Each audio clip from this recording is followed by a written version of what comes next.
I have had to cut my meeting so that I can actually address this judgment. Jeremiah Nyegenye, the clerk of the Senate, took me to court on defamation claims. And in fact, this was the funny thing. The matter was brought to Parliament through him, because he's the one that pushed behind the scenes that it was brought to Parliament when I was absent. They discussed it in my absence. I responded when I was in New York through a video. He took the video, and that is the video that he took to say that he was defamed. Now, my claims are still on the table.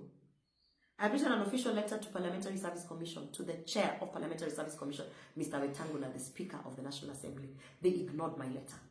I have complained within the powers that be in Senate, including to the Speaker.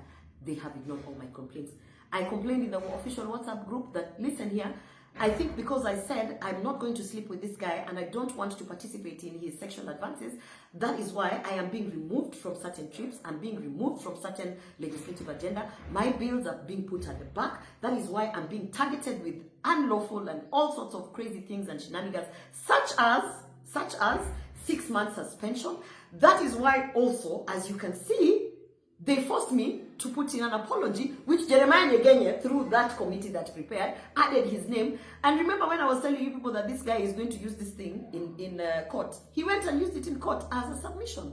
Now, I am a believer of the judicial system, and I do believe that as much as there are many legal loopholes that criminals, rapists, murderers are using to win cases, I do believe in the judicial system. That is why I have placed an appeal. I am going to appeal this judgment that has come out. I've had people saying, oh, 10 million, oh, when it rains, it pours, I don't know what. The machinery that is even being used to push this narrative is the UDA machinery that is actually supporting people like Jeremiah Nyegenye to continue with these things that they are doing in Parliament.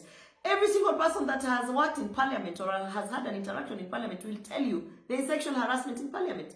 They will tell you they don't speak about it because this is what happens to you when you speak about it. So, and I mean, we are living in the times where we have seen even politicians being put on platforms and being told to turn around so that we can see you're behind. This is a culture that somebody has to say no to.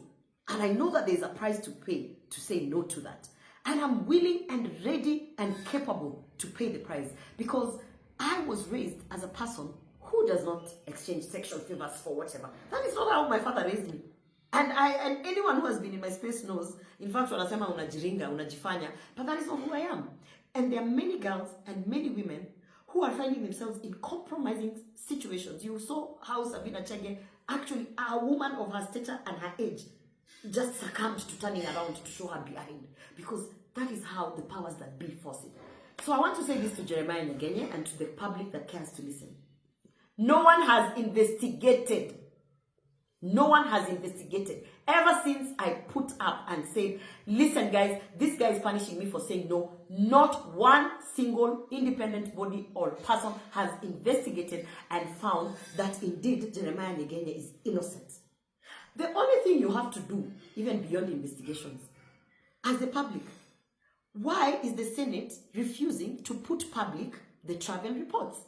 Let Kenyans see who has been traveling, how much they have been using in the travel, how frequent they travel, who they travel with, and what that means to the taxpayers. Because the moment they put out the travel report, you will see Jeremiah Nyegenye in a plane every day with someone and someone and someone. And those are people who are playing ball. You will see the leadership of the house in a plane to wherever constantly with certain people. You will see even the Speaker of the House constantly in some travel with certain people. So, that's the basic thing. So I know there's a price to be paid, but let me tell you something. I believe that God put me in Parliament for a reason. And evil will never win. So I am appealing. That is my position. I'm appealing in what has happened. I know that he used a legal loophole, and now he's pushing UDA party machinery and minions left, right, and center to push a narrative. But Jeremiah Nyegenye, there's no single investigation that has cleared you of sexual harassment. And that is the fact. And the Senate has not carried out any investigation. Do not lie to Kenyans. And Kenyans, ask for the travel report so that you can see how your billions of Kenya shillings is being spent in exchange of sexual favors and trips. Yeah, that's what I have to say about this.